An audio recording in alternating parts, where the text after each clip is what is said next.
It is Health Diary. Thank you for making time. My name is Gladys Gashanja and we're coming to you from the Emory Hotel here in Nairobi. Now, according to the Ministry of Health, cardiovascular diseases are the second leading causes of death in Kenya. Hypertension is the most common cardiovascular disease and is fast becoming a great concern, especially in the public health sector. So, why are we seeing the rising numbers of hypertensive patients? That question will be answered among many others right after this fact of the matter.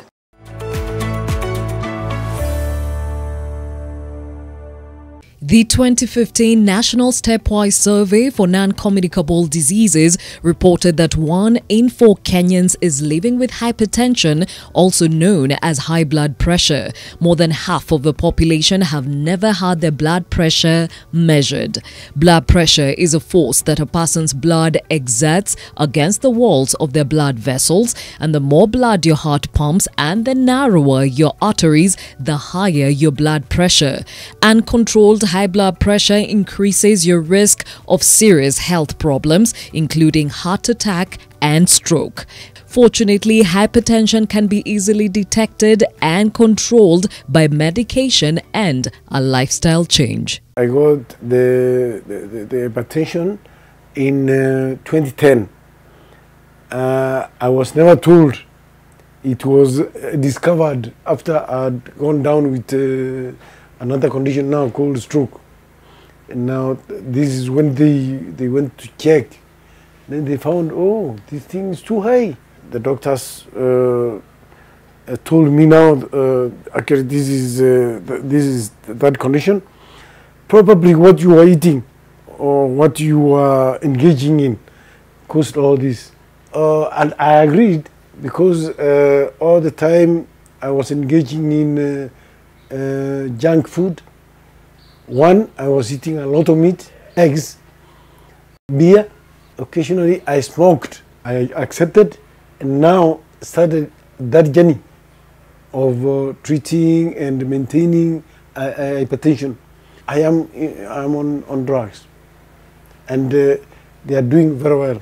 My pressure is quite okay, so I have no problem. When I came out of the hospital, the therapists were there. They educated me on this condition and how I could cope with it. And actually, it has really assisted me because, like, walking was a very big difficult. Doing things like washing or bathing rather was very difficult, because I was not talking for almost a year. We want people to know that hypertension is tricky because it comes unannounced. Let's change this lifestyle, because without changing it, you will end up like Evans and others who are in this condition.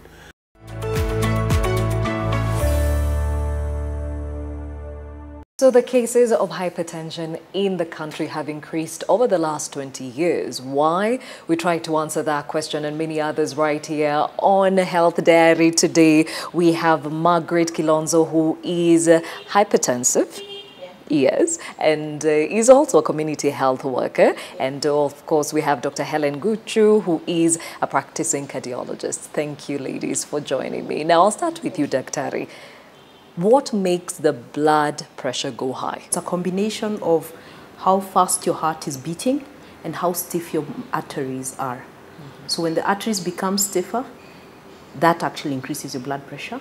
If your heart has to pump hard for a variety of reasons, the blood pressure can go up. And there are various modulating factors that come in to affect those particular issues. Okay. Now, there are 2 types of hypertension, primary and secondary. What's the difference? Primary hypertension is basically, in medical terms, is the blood pressure which we are unable to find the reason why it has gone up. And usually it's connected to age. So as people grow older, the blood pressure tends to go up. The secondary hypertension, there is actually an underlying cause. If you treat the underlying cause, the blood pressure will actually go. It will settle down to normal. For you, you were diagnosed at what? When I was 28 years. Wow. Now I'm 38, yeah. And you're 38? Yeah. In her case, at 28, what could have been the reason? It was because of the lifestyle. Aha. Yeah. Explain. I used to weigh 120 kgs. Okay. My lifestyle was not one of the best because I didn't focus on traditional foods. If you talk about salt, I used to take a lot of salt, especially raw salt.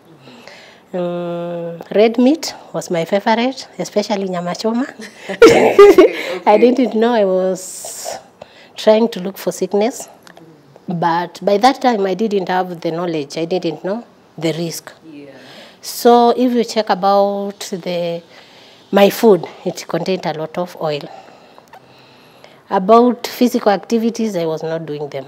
And yet you are a young person. Yeah. Okay, so Daktari, name some other risk factors that put your crosshairs with hypertension. We'll start with the ones you can't modify. Basically, increasing age, gender. Men are more at risk of high blood pressure than females. Genetic predisposition. So if your parents had high blood pressure, you're at a very high risk of also having high blood pressure. And then there are the modifiable risk factors. Excessive salt intake, lack of physical activity, excessive weight, basically eating the wrong kinds of foods. Okay, and then now we have the other ones where there's either a hormonal problem, which we can sort out, or basically there's something else going on, some drugs you might be taking that are actually causing your high blood pressure. Yeah. Okay, before you were diagnosed at 28, did you have symptoms that you probably ignored for a long time? I didn't have any symptoms. At all? It was just okay. Okay. Yeah. And I ask this, Daktari, because I read up on this and they say you can live with the symptoms and not know that you have hypertension. Yeah. The problem with high blood pressure, we call it a silent killer because the only time we see the patient is when something has definitely gone wrong. Either one, they've gotten a stroke, they got a heart attack, the heart has failed, the kidneys have failed. So the patients come to us. By the time you're developing symptoms, things have gone horribly wrong. Considering the health complications that hypertension causes, how long can those symptoms go undetected? What happens is, I've noticed, if you talk to patients and ask them questions, you'll discover that they've been having symptoms, they've just been ignoring them. So someone will tell you, I've been getting tired, so whereas I could walk up 3 flights of stairs, I now find I can only climb up to 2. And the only time they come to you is when now, oh dear, I can't even climb up the first flight. Okay. Yes. Men are more susceptible to getting hypertension that ladies are. You're a community health worker. Do you see the same on the ground? Yeah, it's true because you find that men, it's not easy for them to go to be screened for blood pressure. They don't have that time. And after all, they don't have any symptoms, though. They don't go for the screening. But now, Daktari, this is where I find it interesting. When you go to the doctor, one of the things you do at triage is check your blood pressure. So how come these things are not caught at that point? If you were to look at the prevalence of hypertension in our country, you probably find it high in women. But the reason is because it's women who come to the hospital and get checked. So women have to come to hospital either because you need an obs-gynae check, or your child is sick, or your mother is sick. So men only come when they're actually unwell, and that's when you capture them. Yes. With the numbers increasing, are we saying then it's because people don't go to hospital, that's why it's caught late? Or are we saying when you're told your blood pressure is not good at triage, people don't do anything about it? Well, one, people don't show up, but two, for those whom we tell, they go into denial, and so they don't come. And they go for other options where they're told that their blood pressure is fine. So when you were diagnosed with hypertension, Marguerite, were you in denial? Yeah. 3 times. 3 times? Yeah, because I was checked in the walkways. There were walkways which were started by HAMREF. The first walkway, I was told my blood pressure is very high. I ignored. I said, after all, I'm not feeling anything. These people are not serious. I just ignored. I went to another walkway. I was told the same. But that time I was referred to the clinic. When I went to the clinic, the results were just the same. So I was started on medication. When I went to the clinic, that is the time I agreed that I'm hypertensive. So I was started on drugs. After some times, when it is stabilized, I defaulted the drugs because I thought I was normal. Denial, clearly, is a big part of why we're losing so many people to hypertension, or many people living with hypertension. But then again, even after diagnosis, the follow-up or the follow-through of the patients, how does that look like, Dr. Ari? You see, if you have motivated people, they will come for their follow-ups and their appointments as needed. And for some patients, I actually give them my number and tell them, call me if you're having any problem. However, you find that a lot of patients will take the medication, and in their minds, they think high blood pressure is like pneumonia. You're supposed to take the medication only for so long, and then you stop. And I've had interactions with various patients who tell me, I don't want to get addicted to the drugs. And I'm thinking, it's not an addiction. This is not an addictive drug. It's controlling a problem. So apart from the patient being in denial, at times the healthcare provider might not notice that you're dealing with hypertension, right? Sometimes, yes. And what kind of conditions are this that we're talking about it might mimic? Actually, our problem has been that, number one, educating the patient that this is independent of whatever other symptoms you're having, or this is actually directly connected to your symptoms. So if you come to me with a running stomach and I notice your blood pressure is high, you're more likely to dismiss the diagnosis of high blood pressure and tell me treat the running stomach. Maybe that's why they... Yeah, maybe that's why the blood pressure is high. But that's not the case. But like for headaches, for example, you tell them, look, if you treat this, the headache might actually resolve. Sometimes it doesn't because the headache might be a migraine. Yeah. You said there are genetic, you can be predisposed genetically or environmental factors, as we've talked about some of them. If then you are at risk, is it advisable to just randomly be going for checkups on your high blood pressure, or rather on your blood pressure? Yes. It doesn't cost you anything. It's literally 2 minutes. and it can free you up in so many ways. Yes. Okay, so where can I get these services if I wanted to do a random checkup of my blood pressure? Most pharmacies, you can walk in and there's a blood pressure machine. You just ask to be measured. In the dispensaries, it's free of charge. In the chemist, maybe you'll be charged 20 shillings. You see, you can even walk into a facility. Like if you walk into a private facility and just say, I just wanted my blood pressure checked, no one's going to charge you for it. Oh, you buy the machine? Yeah. Or you just buy the machine. But the machine is expensive, honestly. Walk into any health facility and just request. And you say what? As cheap as 25 shillings, you said? Yeah. And some of them, most of them are actually free. Most people won't charge you for checking your blood pressure. Yes. Okay, we're talking about hypertension, and clearly a lot of it is taking your own health into your own hands. I was reading up that they were saying high blood pressure or hypertension seems to be more in the African descent than it is in other races, if you may call it. How come? We haven't quite twigged onto that. We still have to do our genetic studies. But basically, it's just an environmental, when you look environmentally studies, both in the US, you find that it's the African Americans who bear the burden of high blood pressure.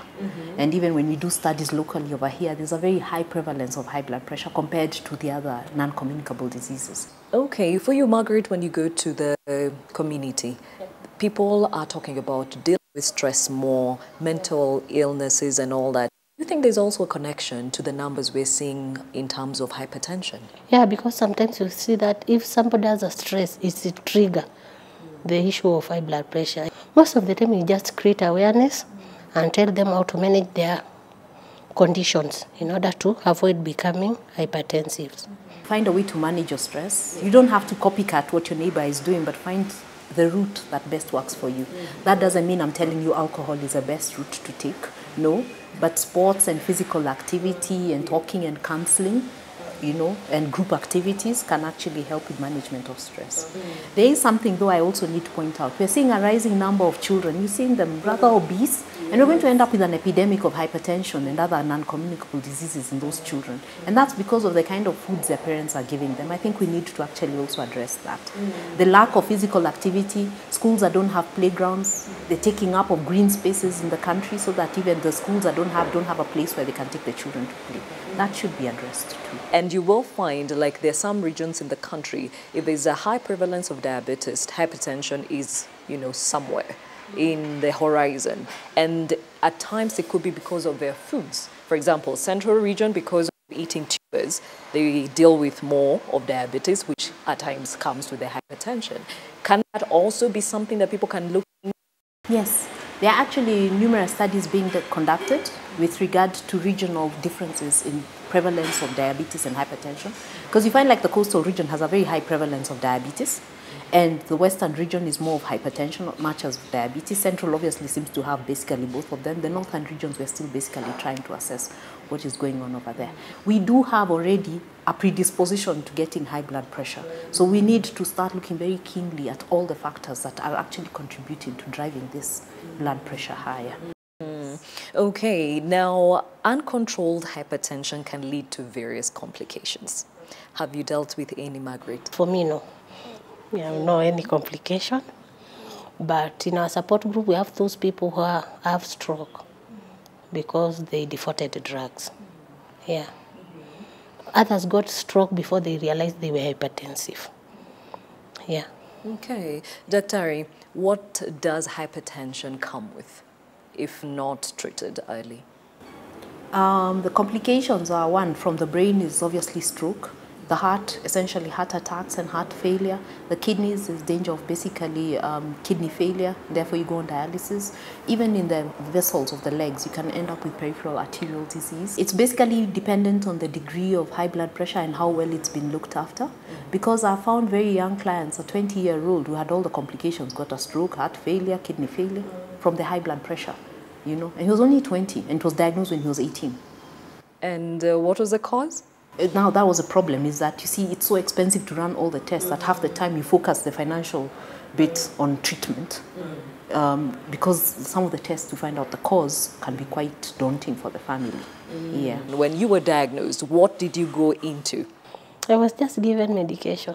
I had to change my lifestyle, control my weight, and also nowadays I try doing physical activities. I really work. Yeah, take a lot of water. I focus more on white meat, not red meat. Yeah, and everything worked for me. The change of lifestyle. What is imperative?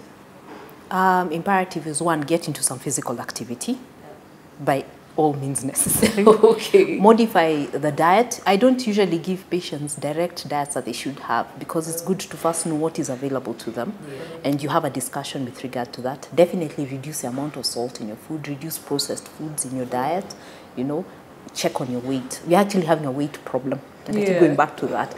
We need to slow down. This weight gain is a problem. So you need to reduce weight where you have excessive weight. When you're putting together your diet, what should be, you know, more than others?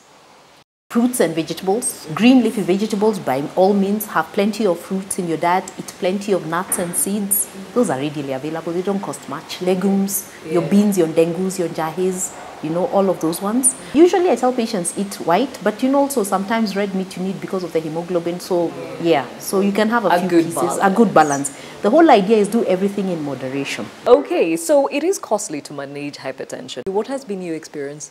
You know, taking drugs the whole of your life is not easy in the first place.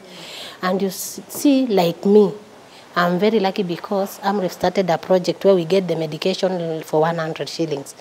But for hypertensive drugs, they are so expensive. There are some people who can't afford. You find that most of them just default drugs. Also the side effects. Because you find that in the support group, we realize that most of our men defaulted drugs because they said it was interfering with their sexual activities. Oh. So you find that they default, but they don't say. So how do you counsel, you know, patients for them to understand, fine, you've got to be on these drugs lifelong, but these are the side effects that come with it? Well, at least let me start off with erectile dysfunction. High blood pressure on its own, if uncontrolled, will cause erectile dysfunction. Yes, there are some drugs that will cause erectile dysfunction, but we also have drugs that will not necessarily affect it as much. So we always individualize treatment. So if I have a young man in front of me with high blood pressure, I'll definitely look for those drugs that won't cause him much of erectile dysfunction, okay?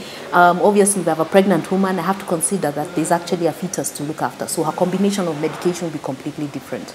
Then there are asthmatics whom I have to consider. So everything is taken as a patient. We don't just give lock, stock, barrel, same drugs to each person. You have to individualize treatment. NHIF insurance companies, do they help? Insurance companies only give you so much of a limit, and you can find that you can bust your limit just halfway through the year. So like I said, it's a discussion with every patient. So you talk to the patient. For those who have a good cover, you'll give them of course, the top of the range. But for those whom you can see they'll struggle financially, I'd rather have you on drugs than have you not off. So I'll try and find you cheaper generics that I know will still work. Okay. And your experience in the community, what are the other options that now people take up because of the expense that comes with the drugs? If you check other communities, you find that most of them decide to go for herbal medicines. Others will believe that after they are being prayed, they are healed. So they just come to clinic when everything is complicated. Yeah. Okay. And so what should be done at the county level to ensure that these patients keep to their treatment plan, considering all the factors we've mentioned? Basically, with regard to the health policy, there should be at least a certain baseline minimum of drugs that should be available readily and at an affordable price to patients in every single government facility, so that even if you don't have money to buy from the private facility, at least a government facility has a medication. I'd like to see at least NHIF sort of expanding its cover to cover more people, to cover for these particular illnesses. If you can actually source the drugs at a very lower cost, it won't cost as much to actually give it to the patient. Margaret, even as we finish, you've lived with this for 10 years, you're a community health worker, you are smiling and living healthy. What is your clarion call to those that are living with hypertension? Being hypertensive is not a sentence to death. They should just maintain their adherence and live long. For those who don't know their status, please go and check your blood pressure. And if you find that you are hypertensive, please start your medication and life goes on. Okay. Yeah, it's just a condition like any other. Yeah. Okay. Thank you, Margaret Kilonzo, who is hypertensive, and of course, Dr. Helen Guchu, who is a practicing cardiologist, even as we found out more about hypertension and the status of the same in this country. Time now for the health tip. I like this leg workout, squat workout using a Swiss ball. It works a lot on your glutes and your legs, and also side workouts with the Swiss ball working on your oblique area. The other workout you can do is a hamstring workouts, when you pull your hamstring, and it really helps a lot on your muscles. You should avoid a lot of jumping, a lot of running, anything that can be able to accelerate your heart rate. So you can be able to do aqua aerobics or aqua zumba, but it's very also important that you visit your physician before you do any other workouts. At Health Diary NTV is our social media handles, Facebook, Twitter, and Instagram. For any of your suggestions and comments, keep them coming through. My name is Gladys Gashanja. This has been Health Diary, coming from the Emory Hotel here in Nairobi. Until next time, see you.